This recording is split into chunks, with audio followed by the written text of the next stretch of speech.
Hey everyone, and welcome to You Choose Sundays live with me, your host, Ayana King with Maximum Communications. And I'm talking to Patrick Baker today, who is the owner of Prime of Life Tech. And I have to tell you, before I introduce him and let him introduce himself and tell you what he does, this happens. If you've been a guest on the show before, you know that this happens. We start talking just because that's what we do. And then all of a sudden, it's time for the show to start and we should be live. So if you're watching us live, thank you so much. Welcome, especially today on such a joyous day. Thank you for being here. Why don't you go ahead and drop a comment in the comments box? Let me know where you're from. I'm glad you're here and welcome, Patrick. Thank you so much, Ayana. I appreciate the opportunity to be here. How are you today? I'm doing good. I'm on cloud 9 million. I I hear am you. just like so many other people, millions of people in this country who voted for change. I am very happy today. Very happy today. The air feels lighter. We were just talking about the weather here in Michigan. I know you're in Colorado, but I'm in Michigan and it is November in Michigan, yet it is 70 degrees. Like yesterday it was. It's going to be 64 today, but sun on full shine. People seem very happy and upbeat. So yeah, I'm doing good too. Thank you. Thank you for being here. Awesome. Yeah, thank you. So why don't you let's jump in because we're gonna have some people that are live, and then what happens is, and if you're here live, thank you so much. And then what happens though is people will inevitably watch the replay. Let's start out by why don't you tell me about Prime of Life Tech and what you do, and then we'll kind of get into the meat of our discussion today. Very good.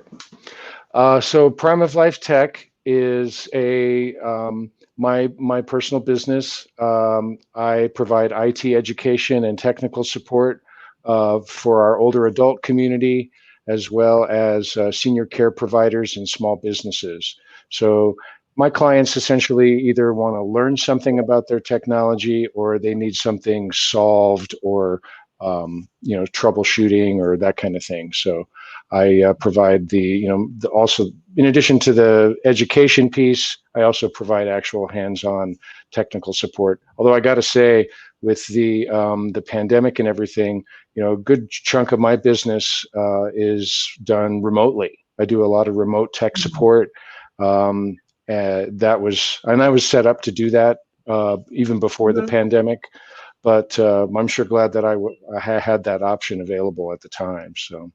I know you are, because when we're talking about technology, one part of my business is advocacy, and people know that. Like I do diversity, equity, and inclusion workshops, and you and I have talked about that before, and ageism and racism and all of the isms, right?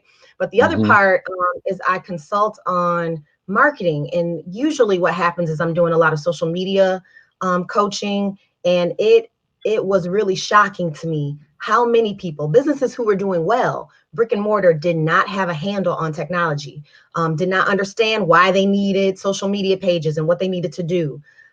So yeah, that was pretty shocking to me. So I'm glad that you were ready.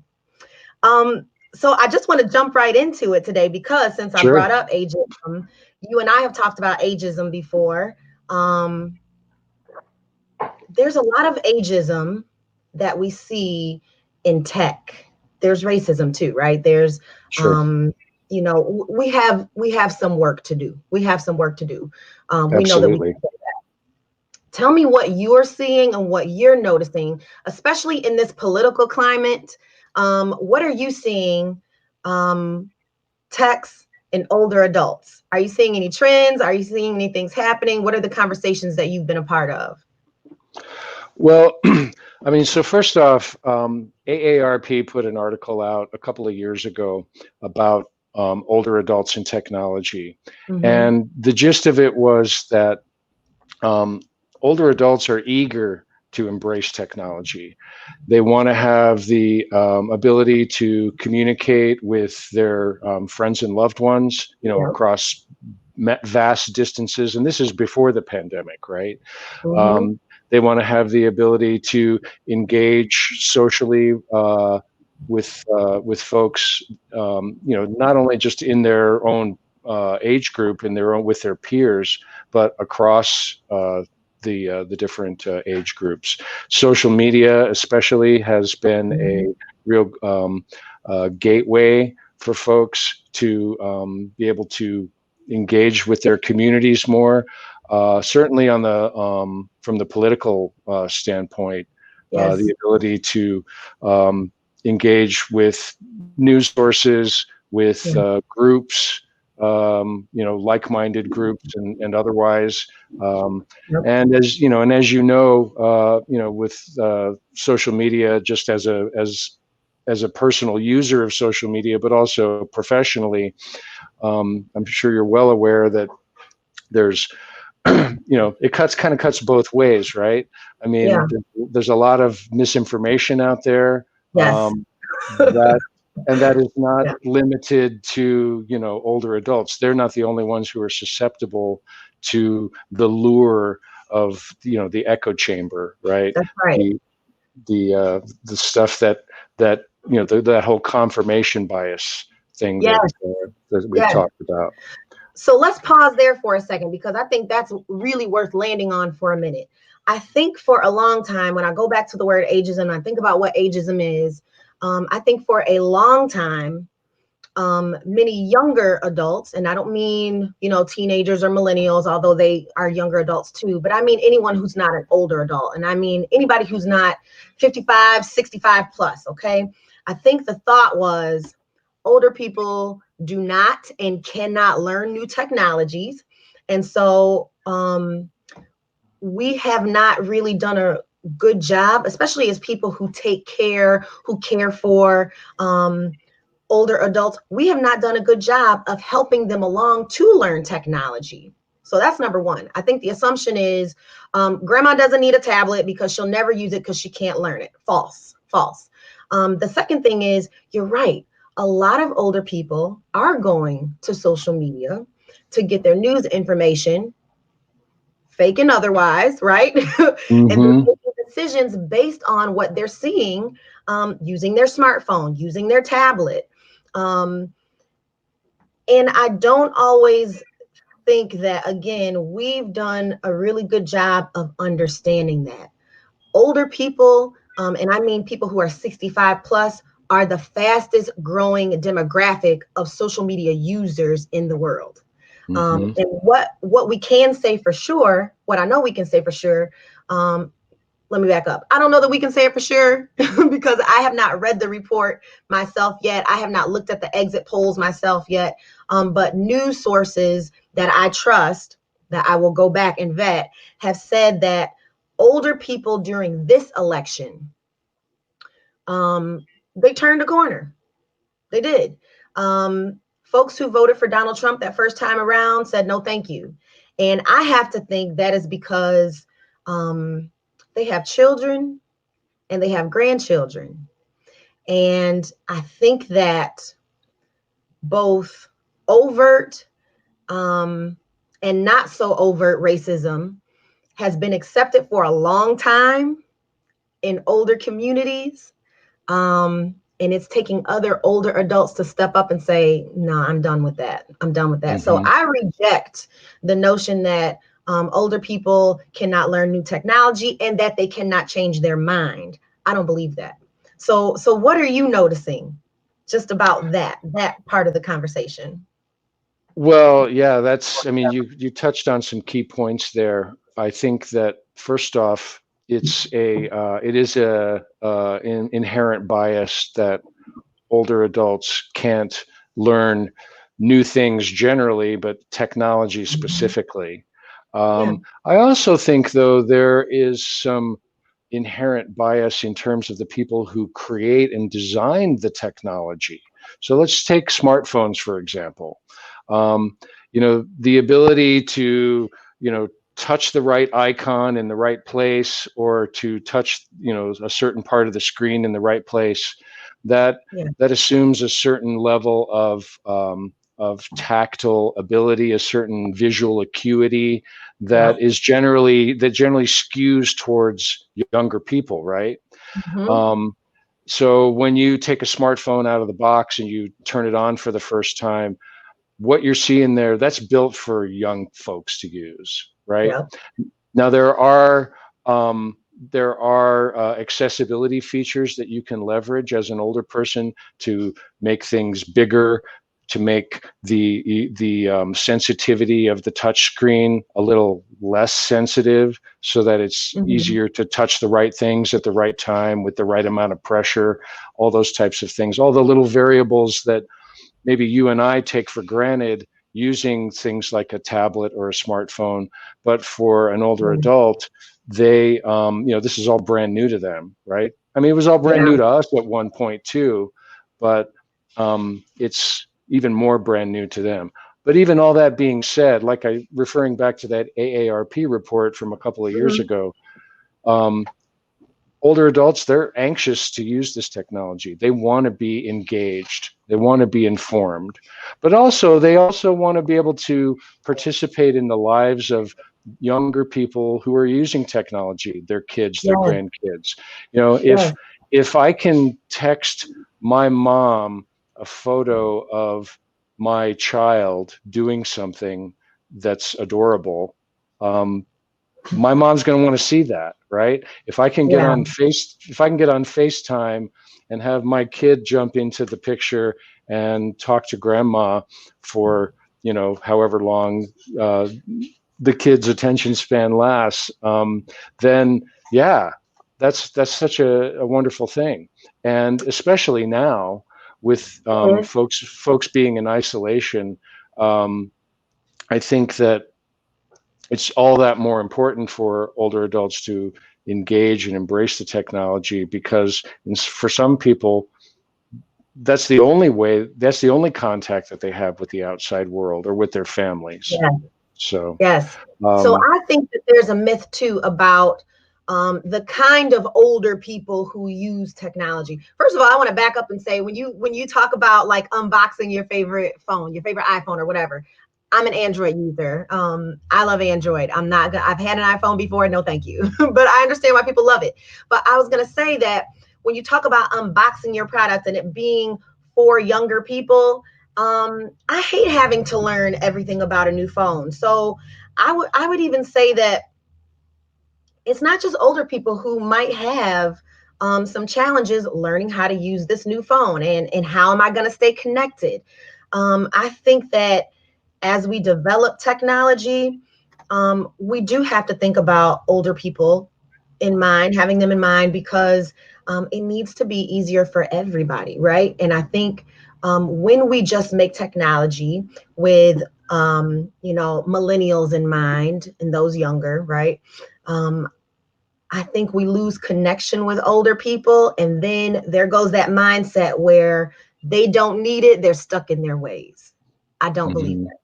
I don't believe that. right, I don't yeah, believe that. I think that there are a lot of older activists who turned, and I will say older white activists who have turned activists only in the last 4 years because of technology, because of technology, because they were able to connect with family who maybe had some different viewpoints than they did. They were able to see some different news sources. And it's dangerous for anyone, no matter what age bracket you're in, to be siloed, to yeah, only look at these things that speak to me. I'm gonna tell you what, I watch Fox News. I don't like it, but I watch it because I think it's important for me to know what the people around me are thinking. And so I love when I meet older people who, as the kids say, woke, right?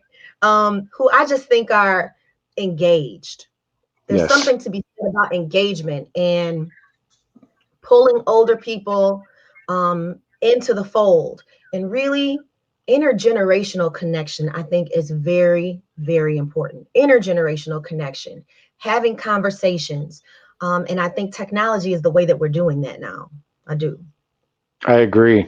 Um, I know I've heard, so I network a lot in the senior care community, and I Hmm. hear stories from my network about some of the intergenerational activities going on within that community.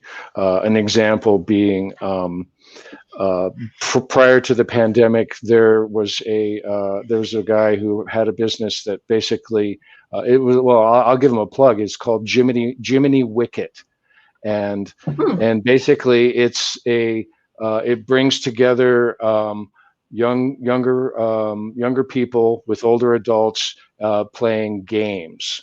So Mhm. being like I want to say stuff like frisbee golf and croquet and that sort of thing.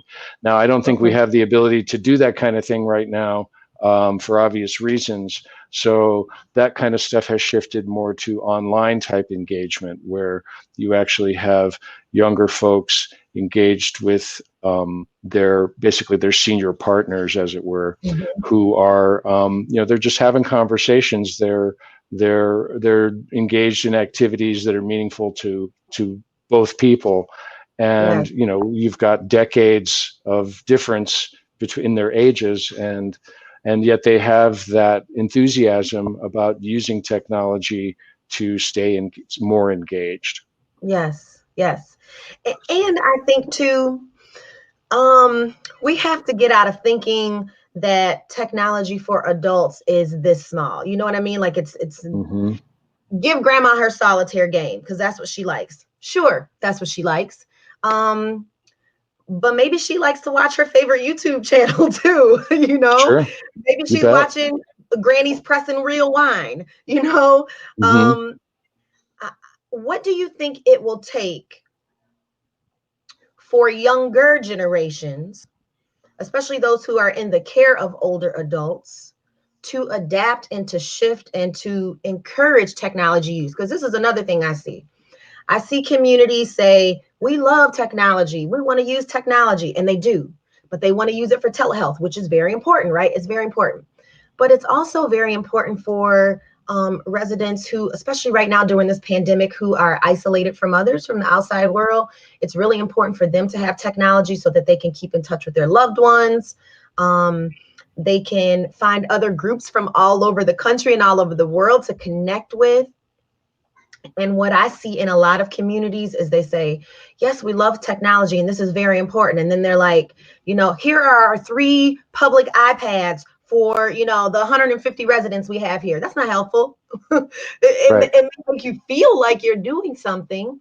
But so what do you think it will take for those professionals who are in the care of seniors to step up and really, really put together a robust plan to make technology accessible? Because we talked a little bit about accessibility, you and I did, but we need to talk about that too. So what do you think it's going to Right. take? Yeah, I think accessibility is key, and it's not just accessibility to the devices themselves, but Mm-hmm. to broadband internet service more generally. I mean, the further you get away from the urban centers in this country, the less widespread broadband internet access is. And Right. I think that personally, I think that needs to be a national priority, is expanding broadband access regardless of your geographical location, making it affordable, but just actually physically having the access there in various places, especially rural communities. Um, Mm-hmm. I also think that finding um, sources of affordable, reliable technology, whether that's in the form of smartphones, tablets, laptop computers, or Chromebooks. Yeah. I think that I also think that ease of use. I mean, you touched on this earlier. New phone out of the box. What does this thing do? I mean, every time that you get not every time, but frequently when you get a new upgrade to the operating system on a phone, like, the newest version of Android, the look Mm-hmm. and feel is going to be completely different.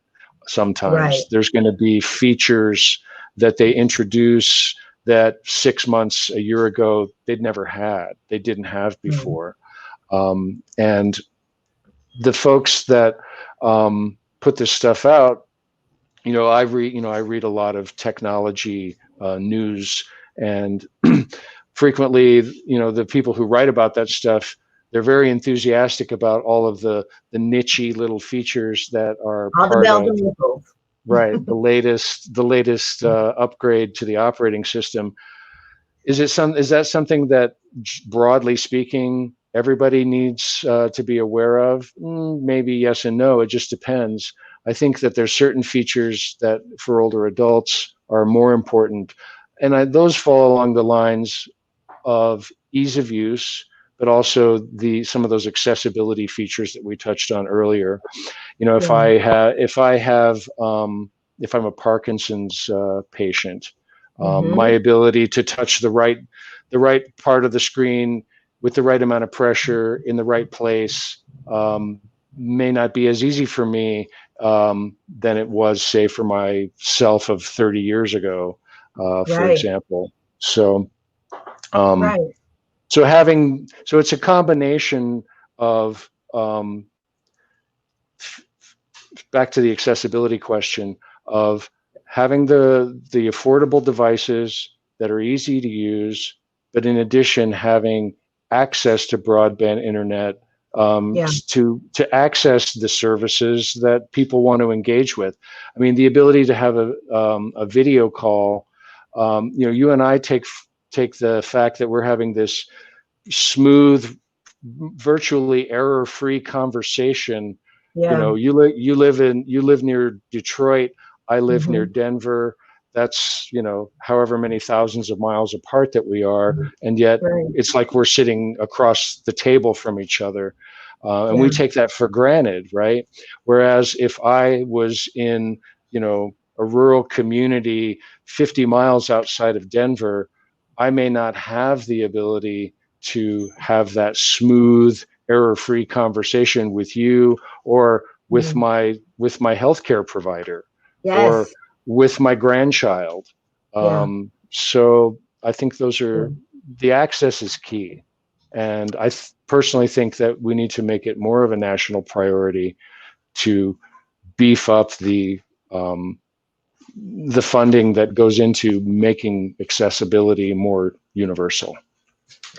I agree with that. And if I could just go back to ageism for a second too, Mm-hmm. accessibility, affordability. And when we talk about having seniors in community and giving them access, sometimes I think one of the barriers, again, because of ageism, is we assume that older adults do not know how to use technology, will be unable to use technology, when the truth of the matter is, sometimes the people in our communities, the professionals who work there, these are not always older adults, right? These may be Gen X, even. That's my generation. I'm 41 years old. There are people who do not know how to use social media. They don't want to use it. Um, that it's put a bad taste in their mouth. I understand. I coach social media, but I tell people to be very, very conscious about how you're using it for your own mental health, right? And sometimes I think we don't give older adults the access they need because they don't have anyone who is there to show them, to teach them. And these people themselves do not know how to use technology. Do not know, like, you have to update your software. That notification for the update is not just a suggestion. Like, you need to do that. You have to Right. do that. So sometimes the barrier for access is another human being and Yeah. not broadband. Sometimes that is what the issue is. So I don't know how old you are, but I wonder how you are using technology and how people in your age group and older, how are you seeing them use technology? Well, I just turned 57 years old. So I Yes, you do. Happy birthday. Yeah, thank you very You told much. me that. Your Yeah, birthday was yeah, yesterday. Happy yeah. birthday. That was yesterday. Thank you. What a day to I celebrate. What Yeah, a day to indeed. Yeah. celebrate. Yes. I got a very special gift. The nation gave Good. me a very special gift yesterday. And Um, we thank those folks. We do. Indeed.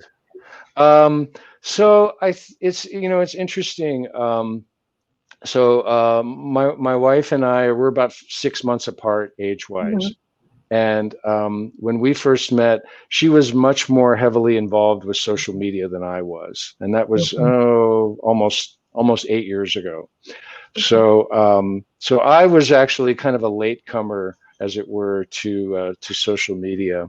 So people my age, um, it's interesting. They're kind of all over the map. I mean, so my clients, I like to tell this story. My clients age range in age from 27 to 90, now turning 99. Okay, Oh no.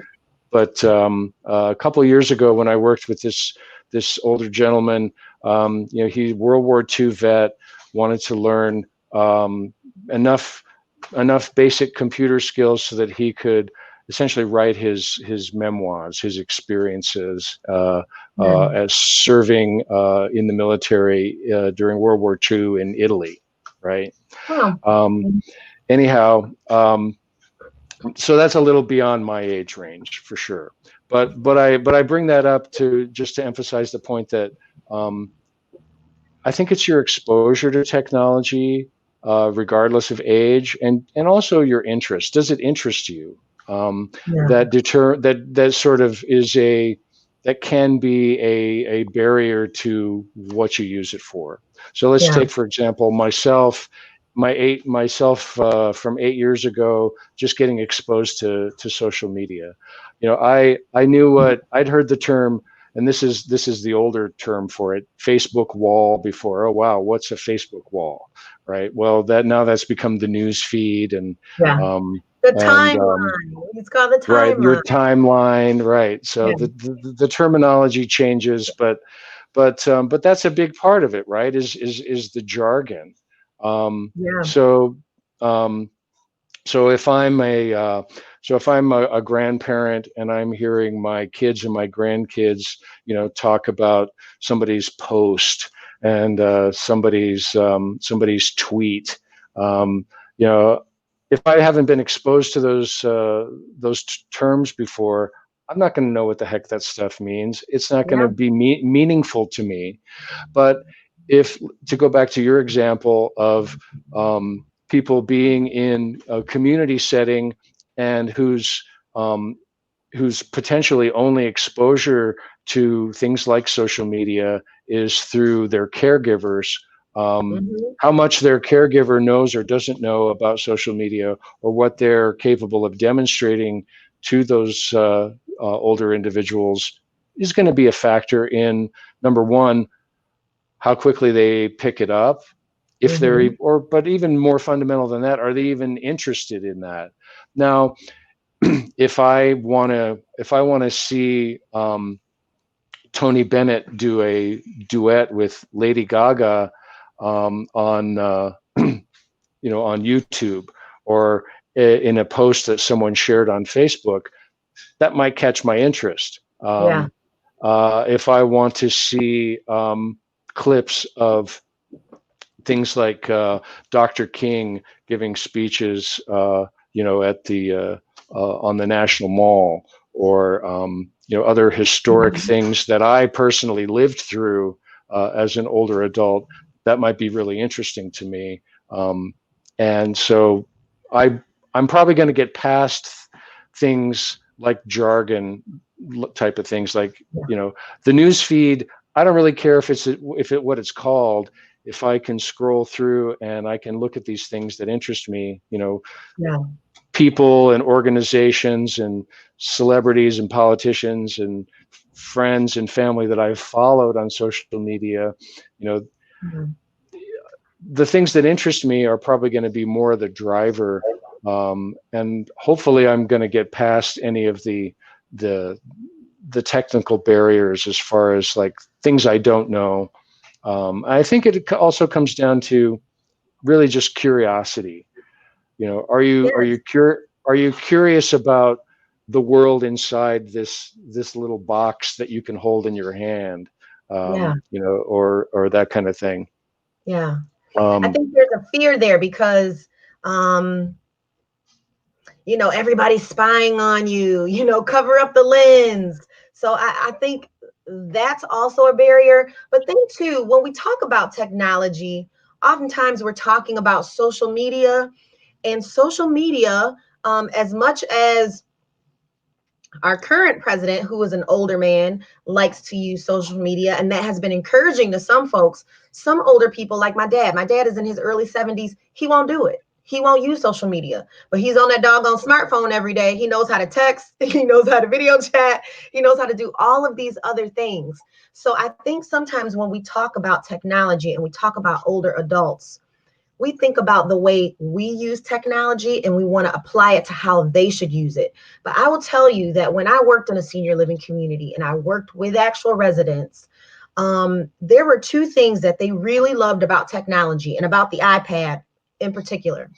One of those things was I would use Google, the maps, to go and look and see where they used to live. So Mm, if you had somebody who was, let's say, an immigrant, okay, who I think about this one lady who I spoke with who lived in West Bloomfield and who taught me so much just in the 2 days that I spent with her, because I was actually writing a piece about her and really learned about how Polish immigrants suffered during World War II. mhm, And being able to go back on Google to see her village where she came from with Google Maps, that was huge for mhm. her. It wasn't just huge for her, it was huge for some other residents um, that I worked with. Also, where did you live? Where did you grow up? Do you remember the street name? Okay, let's zoom in and let's see what's there now. They loved that. The other thing that they really loved, which I think is really underrated, was audiobooks. Ah, Audiobooks. Um, Being able to listen to books when you don't have the sight anymore, and even when mhm. your hearing is failing you, to be able to put in earbuds or put on headphones and listen to a story narrated, that was huge. So I think the other thing that we have to think about as providers, um, people giving care to older adults and even younger children, adult children, but younger, children Sure. and grandchildren, what are some other ways we can adopt technology to really help enrich the lives of the older people who we live with and who we work with? So that was another thing. Um, I think we have to do more of that. We have to expand.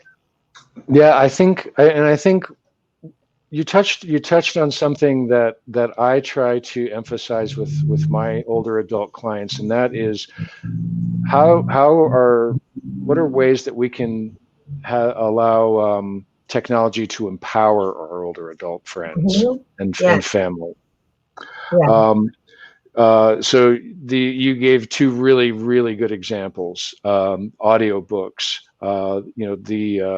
and there's accessibility features on the phone where you can set it up so that the phone will actually read a web page to you, yeah, the contents of the web page to you. So reader software, um, the ability to things like ancestry.com and other sites like that where people yeah, can go and find out more about their heritage yeah, through those types of sites, as well as things like history and both personal history and more broader national type history or yes, international history. yes, Um, so yes. those types of things, I think, empower. I mean, they can empower anyone, but particularly the older adult community, when they can access things that historically were sort of beyond their reach. Mm-hmm. Um, Yes, that I think is really empowering, and I yes. think a really positive application of technology for older folks as well. So if I go back to social justice and why I think technology is so important, Mm, especially for baby boomers plus, is because now they have access to history in a way that they have not had it before. And I think about the 1619 project, that Mm-hmm. podcast. Go back and listen. If you love this country, if you love this country like you say you love this country, get to know her. Go see what she's Mm-hmm. about. Find out who she is. Find out what she's done. Find out what she should do and what she's working on.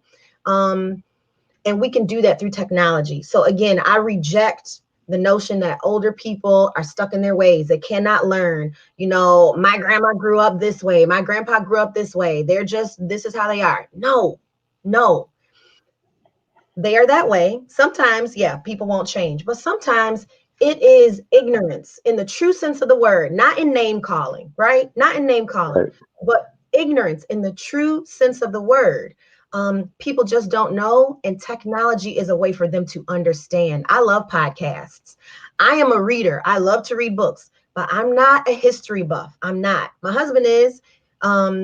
He can read history books all day. He loves it. I don't, but I can listen to the 1619 Project and other kinds of podcasts that are available to me, and I can get information and then I can make a choice. And I Yep. think that older adults are doing that, again, at an increasing rate. We know this to be true because we know that they're the fastest growing demographic on social media. Right. Um, so technology is there. How are we going to encourage its use among older adults? How are we going to continue to do that? Um, this is a good conversation. I enjoy it. Hey, listen, if you're joining us right now, whether you're live or maybe you're going to watch later on, thank you so much for being here. I'm your host, Diana King with Maximum Communications, and I'm talking to Patrick Baker, who's in Colorado and just celebrated a birthday. Happy birthday again. Thank you. And he is the owner of Prime of Life Tech. And we're talking about how seniors, older adults, use technology. I said seniors for a second, right? And I say seniors sometimes, but I want to ask you this. This is like unrelated. How do you feel about the word elderly? Because I have some feelings about it. What do you think? You know, it's I think it depends on the context. Yeah. You know, when I mean I generally use the phrase older adults when I'm talking about Hmm. our, people over a certain age, right? I mean, technically I'm one, right? I'm over Are you a 55. boomer still? You're a boomer. Are you a boomer or You are you know, Gen X? I'm like was like right on the cusp, and I have this conversation with my wife on periodically as well. What do I consider myself? I'm kind of Yeah. like right on the cusp. I was born in 1963, so I was born about 2 weeks before Kennedy was assassinated. Right. Okay. So just to give you some context, I Mm-hmm. think technically the um, I think technically the baby boom extends through 1964. Mm-hmm. And then all of a sudden, if you were born, past that point, then you're a Gen Xer. And to be honest with you, I don't really identify with either one, baby boomers or Gen Okay. Xers, because I Tell me kind of what not. have um, there's just certain things about the Well, okay, so when I think about a baby boomer, I think about my mom, right? Okay, she was born in like the mid 1940s, which was technically the beginning of the baby boom, right? If I think, and and and then the Gen Xers born around 60, starting around 65, and there's just certain sort of cultural markers that sort of belong to each age group that I Yeah. just don't identify with, right? Yeah. Like I don't know, and I guess that's probably the best way to state that. But having said all that, I guess I technically, when I think about things like music and history and times of my life and things that I identify with, I guess it probably cleaves a little bit more towards um, baby boomers, but it just depends on the context. Yeah. So I, anyhow, I get that. I'm Gen X. I right. was born in 1979 and I'm 80s all the way. I'm literally right now, like when we finish here, I'm going to be knitting some leg warmers because that's how I get down. There you go. I still like to wear leg warmers, you know? Right. I I like pop music. But you know what? I also can identify, even though I'm not a millennial, I can also identify with millennials too. Not all of them. And that's okay. Like I do think there's an overlap there. And then I Mhm. often say to myself, who got to choose? You know, who got to pick what groups we were in and Right. what our style and what our influence would be. And it's like, I don't know. Some of this stuff I just reject altogether. But about being an 80s baby, yeah, for real. Yeah. That's me. So we're just about 40 minutes in now. Um, Before I get into your personal business, because I get very nosy. I'm just joking. I don't get very nosy, but a little bit I do. Tell me, It's all what do right. you think it's going to take?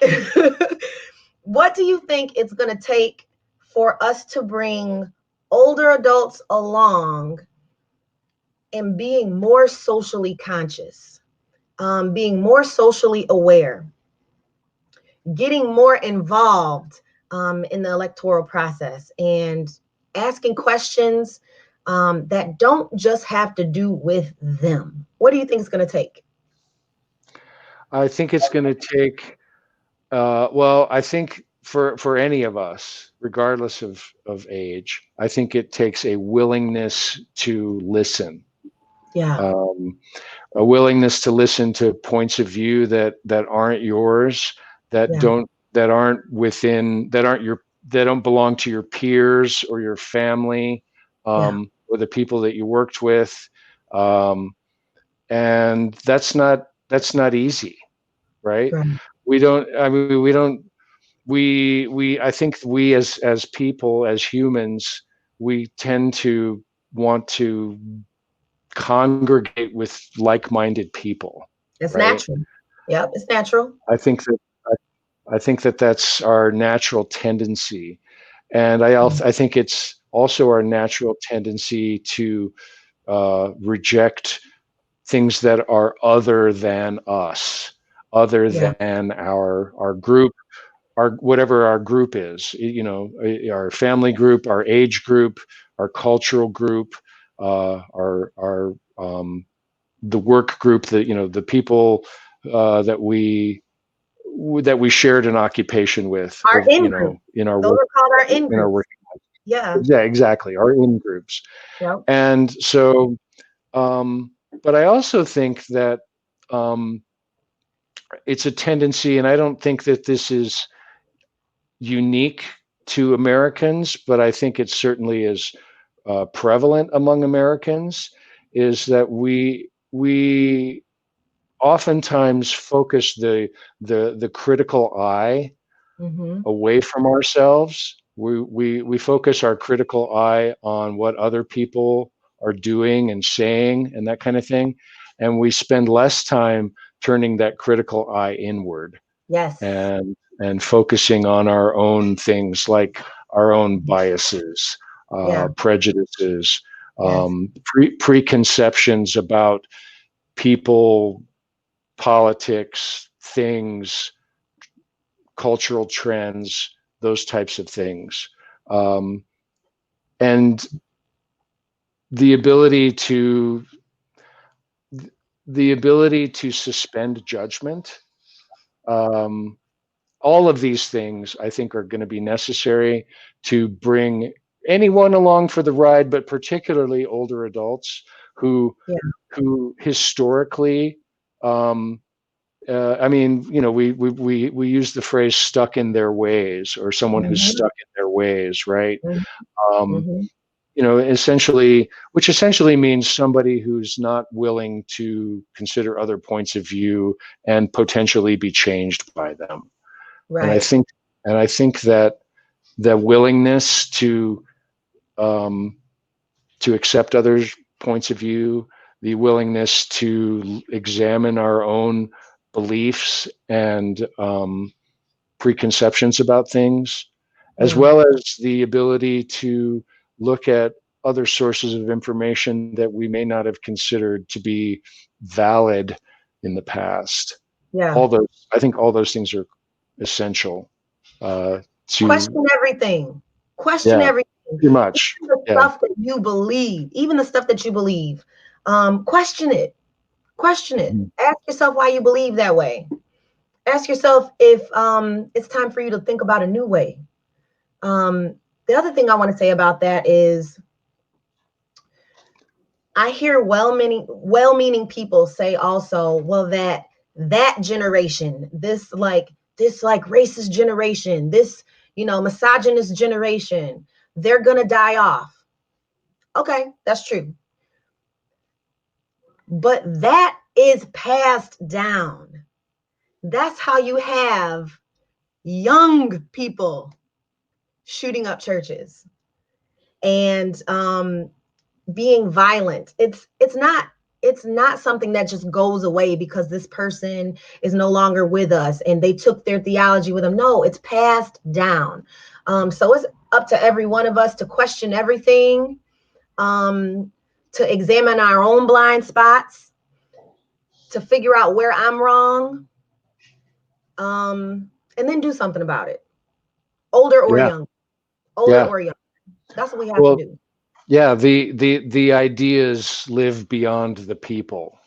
That's you know the the idea that somehow a person is less than Hmm. because of where they come from, because of their physical appearance, Hmm.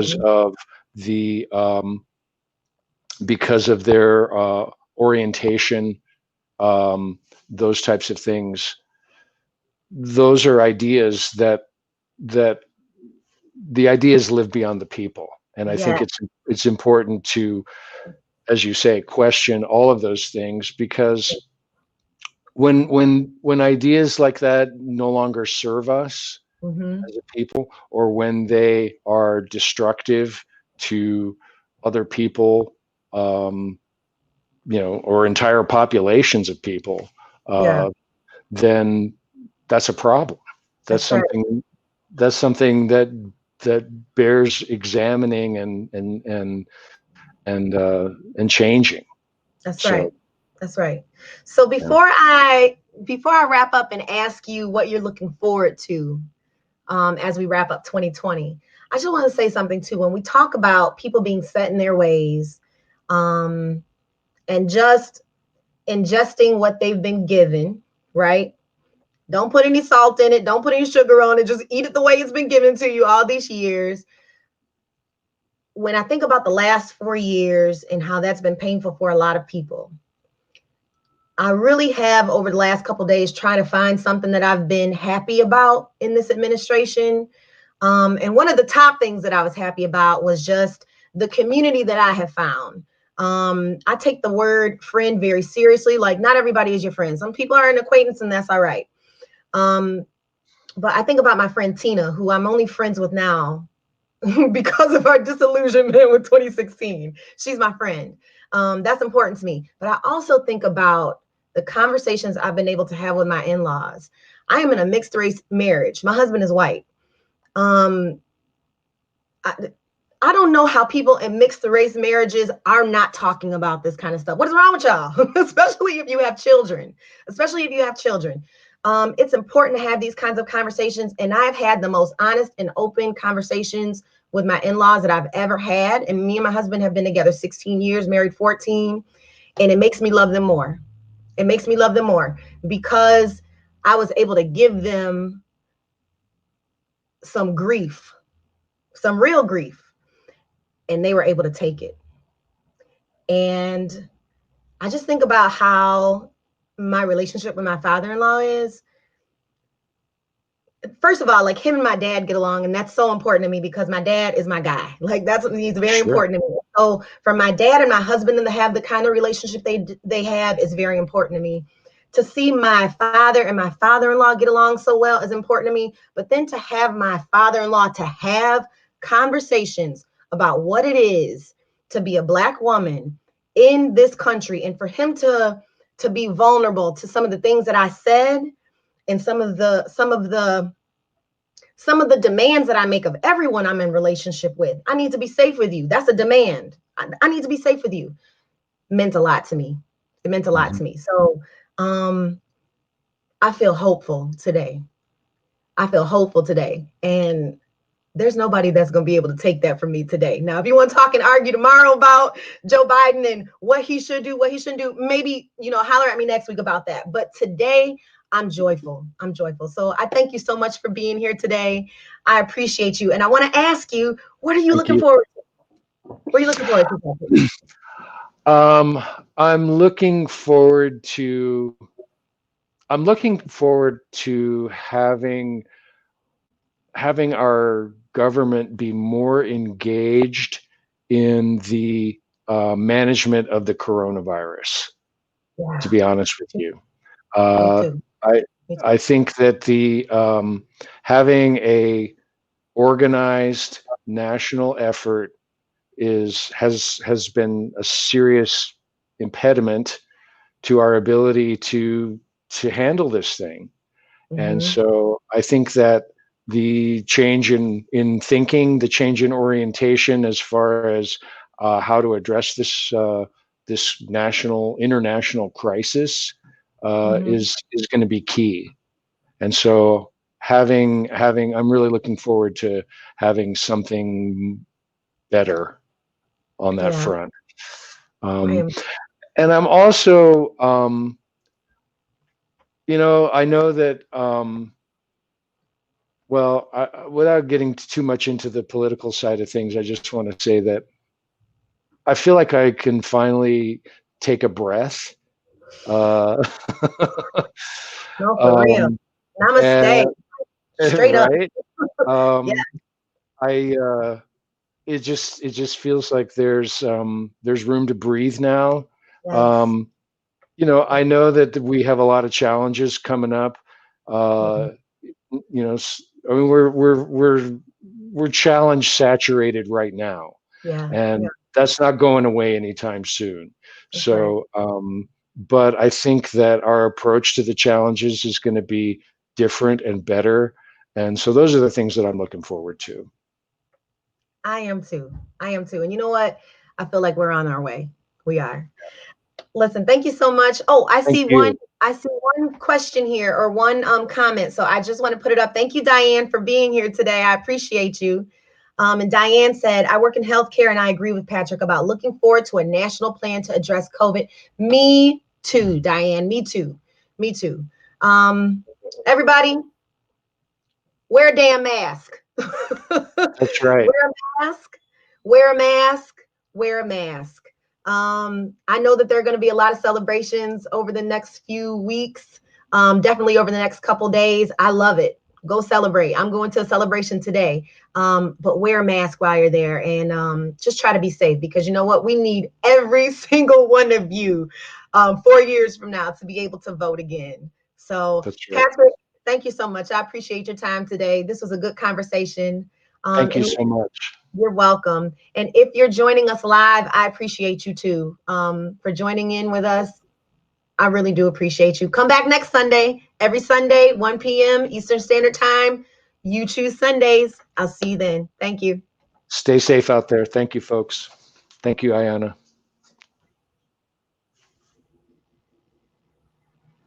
One day I'm going to learn how to shut this down and it's just going to go right off. Not today, though. Let's try it again. That's all, folks.